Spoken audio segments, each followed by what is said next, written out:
Hi hello నమస్తే welcome to బివినెస్. ఈరోజు రాష్ట్రంలో ఎక్కడ చూసినా మెయిన్ స్ట్రీమ్ మీడియాలో కానీ లేకపోతే మెయిన్ పేపర్లలో కానీ ఎక్కడ చూసినా ఈరోజు హరీష్ రావు గారే టార్గెట్ అవుతూ ఉన్నాడు. ఎందుకు హరీష్ రావు గారు టార్గెట్ అవుతూ ఉన్నారు?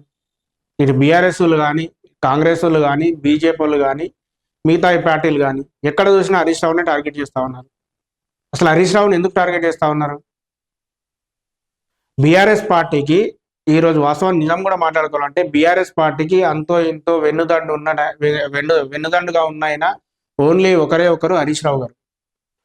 హరీష్ రావు గారికి బీఆర్ఎస్ అప్పుడున్న టీఆర్ఎస్ ఇప్పుడు ప్రస్తుత బీఆర్ఎస్ ఎంత ఉపయోగపడిందో, ఆయన ఎదుగుదలకు ఎంత ఉపయోగపడిందో లేదో నాకు తెలియదు, కానీ ఈరోజు బీఆర్ఎస్ పార్టీకి ప్రాణం పోసేది మాత్రం హరీష్ రావు గారు.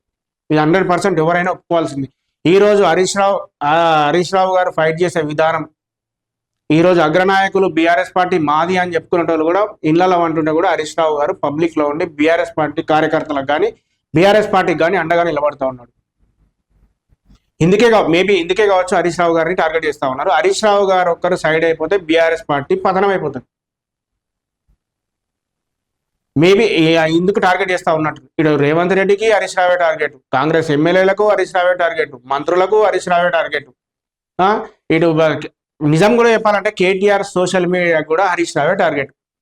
హరీష్ రావు చర్చలలోకి వస్తున్న సమయంలో కేటీఆర్ బయటకు వస్తాడు. మీరు ఎప్పుడైనా అబ్జర్వ్ చేయండి, హరీష్ రావు చర్చలోకి వస్తుండు, డిబేట్లలో హరీష్ రావు చర్చ నడుస్తుందన్న సమయంలోనే కేటీఆర్ బయటకు వస్తాడు. అంతకు మించి కేటీఆర్ రానే రాడు. కేటీఆర్కి అసలు మరి ఎవరన్నా చెప్పేటోళ్ళన్నా సలహాలు ఇచ్చేటోళ్ళన్నా ఉన్నారా లేరా నాకు తెలియదు, కానీ హరీష్ రావు మెయిన్ మీడియాలకు చర్చలలోకి వచ్చే టైంలోనే కేటీఆర్ వస్తాడు. ఈయన సైడ్ పోవాలి, ఆయన రావాలి, వస్తాడు, తట్టుకుమని బుడుమంగోలు ఏదో ఒకటి అంటే ఆయన అవతల పడుతుంది.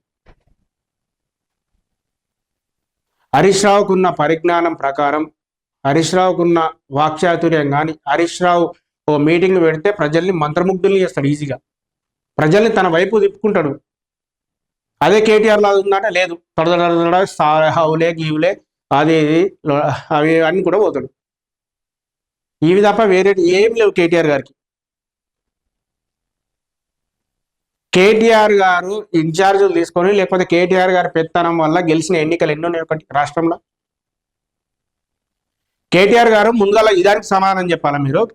మీ చెల్లె ఇష్టం వచ్చినట్టు తిడుతుంది హరీష్ రావు గారిని, గుంటనక్క అంటుంది, కుక్క అంటుంది, కుక్కతో అంటుంది, ఇంకేమేమో అంటుంది. నువ్వు దాన్ని ఎందుకు ఖండిస్తలేవు? ఒక్కడే పోరాడుతుంది కదా, ఇటు మీ ఇంట్లోతోటి, ఇక బీఆర్ఎస్ పార్టీ ఉన్న వ్యతిరేక వర్గంతో, ఇటు కాంగ్రెస్లతో, బీజేపీలతో అందరికి ఒక్కడే సమాధానం చెప్తుంది కదా. మీ బీఆర్ఎస్ పార్టీకి ఉన్న నిజం చెప్పాలంటే ఒక అదృష్టం అనుకోవాలి మీకు హరీష్ రావు ఉండడం. ఏ రకంగా చూసినా మీ బీఆర్ఎస్ పార్టీ నిజంగా పతనం కాకుండా ఈ రోజు బతికిస్తున్నాడంటే కేవలం ఒకడు హరీష్ రావు. ఈరోజు మొన్న అసెంబ్లీలో ఆయన సమయం రాక మాట్లాడలేకపోయాడు, కానీ హరీష్ రావు తప్ప మీ పార్టీలో మాట్లాడడానికి ఎవరు ఉన్నారు చెప్పండి ఒకటి? ఇటు మంత్రులందరూ ఎగబడతాడు, అటు ముఖ్యమంత్రి ఎగబడతాడు, అటు బీజేపీ వాళ్ళు, ఇంతమంది ఎగబడ్డా కానీ, ఇంతమంది మాట్లాడినా, ఇంతమంది ప్రశ్నలకు కానీ సమాధానం నిటారుగా నిలబడి సమాధానం చెప్తారంటే ఓన్లీ ఒకరు హరీష్ రావు గారు. ఈ హరీష్ రావు గారిని ఎందుకు టార్గెట్ చేస్తారో నాకు అర్థమవుతలేదు. మీరు మాకు తెలిసి మీరు అందరూ ఇప్పుడు సీఎం రేవంత్ రెడ్డి గారికి హరీష్ రావే,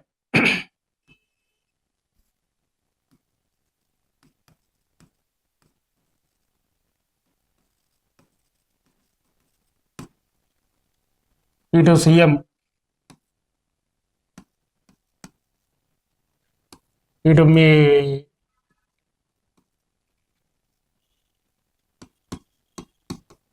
కేటీఆర్ సోషల్ మీడియా, ఇటు కాంగ్రెస్ ఎమ్మెల్యేలు, ఇటు బీజేపీ.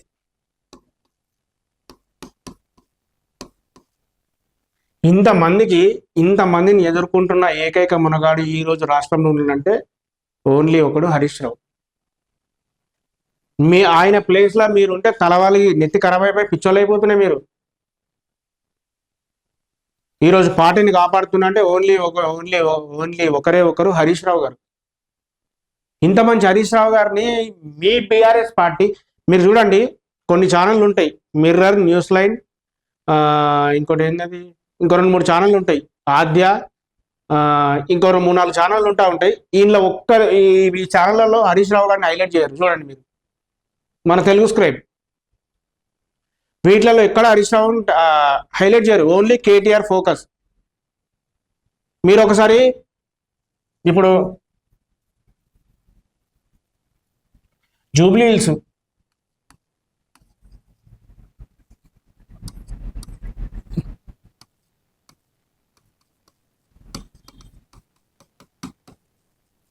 ఈ జూబ్లీహిల్స్ బైపోల్లో నిజానికి కూడా బీఆర్ఎస్ పార్టీకి 60% ఛాన్స్ ఉండే, 60% ఛాన్స్ ఉండే. 60% ఛాన్స్ ఉంటే లాస్ట్ 4 రోజులు 5 రోజులలో మొత్తం ఎడగొట్టిండు. ఇదే కేటీఆర్ సోషల్ మీడియా వల్లనే బీఆర్ఎస్ పార్టీ జూబ్లీహిల్స్ లో ఓడిపోయింది. ఎందుకు ఓడిపోయింది? ఆ లేడీస్ తోటి ఆ మూత్రం అవి అని తిట్టిపించారు కదా, ఎంత మైనస్ కావాలో అంత మైనస్ అయింది. ఎలక్షన్ 3 గంటలు ఉన్న తర్వాత ఎలక్షన్ ఇంకా 3 గంటలు ఎలక్షన్ అయిపోయే సమయానికి ఇంకా 3 గంటలు ఉన్న సమయంలో మాగంటి గోపీనాథ్ గారి సతీమణి వాళ్ళు పోయి మీ సంగతి చూస్తాం, అది చూస్తాం, సగం మైనస్ మొత్తం అక్కడనే జరిగింది. అదే హరీష్ రావు కప్ప చెప్తే ఈరోజు బీఆర్ఎస్ ఘన విజయం. అక్కడ హరీష్ రావు ఇన్ఛార్జ్ తీసుకొని కొడంగల్లో రేవంత్ రెడ్డి నడగొట్టలేదా? ఇప్పటికైనా కేటీఆర్ గారు మీరు మారండి, దయచేసి మీ బావకి ఇవ్వండి. మీ బావని చూసాను నేర్చుకొని జర. ఎప్పుడు బావ చర్చలకు రాగానే ఉరికొస్తావు, బుడుముంగలు ఉరికొస్తావు, ఆయనతో ఆదం చేస్తావు. బీఆర్ఎస్ పార్టీ కార్యకర్తలారా, మీరన్నా జర ఆయనకు అర్థమయ్యేటట్టు మీ సోషల్ మీడియాలో చెప్పండి. మంచి నాయకుడిని ఇబ్బందులకు గురి చేస్తారు, మానసిక ఒత్తిడి ఎంత గురవుతుందో అర్థం చేసుకోండి మీరు కూడా. ఓ మంచి ఆయన ఉంటే ప్రత్యామ్నాయంగా ప్రభుత్వానికి ఆపోజిట్గా కరెక్ట్ అయిన గట్టి నాయకుడు ఉంటేనే ప్రభుత్వ పాలన కూడా సరిగ్గా సాగుతుంది. లేకపోతే వాళ్ళు దౌర్జన్యాలు, వాళ్ళ ప్లేస్లో మీరున్నా, మీ ప్లేస్లో వాళ్ళున్నా, ప్రతిపక్షం అనేది గట్టిగా లేకపోతే అధికార పక్షానికి అలసైపోతుంది. పబ్లిక్ని ఎవరు పట్టించుకోరు. ప్రతిపక్షం అనేది గట్టిగా ఉండాలి ఎప్పుడు కానీ. ప్రతిపక్షం గట్టిగా ఉంటేనే రాజకీయం, ప్రభుత్వం సజావుగా పరిపాలిస్తూ ఉంటుంది, సజావుగా నడుస్తూ ఉంటుంది. దయచేసి బీఆర్ఎస్ పార్టీ కార్యకర్త ఇది ఒకటైతే ఆలోచించండి. మీ నాయకునికి అండగా నిలబడండి, మీ నాయకునికి అండగా నిలబడండి, మీ పార్టీని కాపాడుకోండి. ధన్యవాదాలు.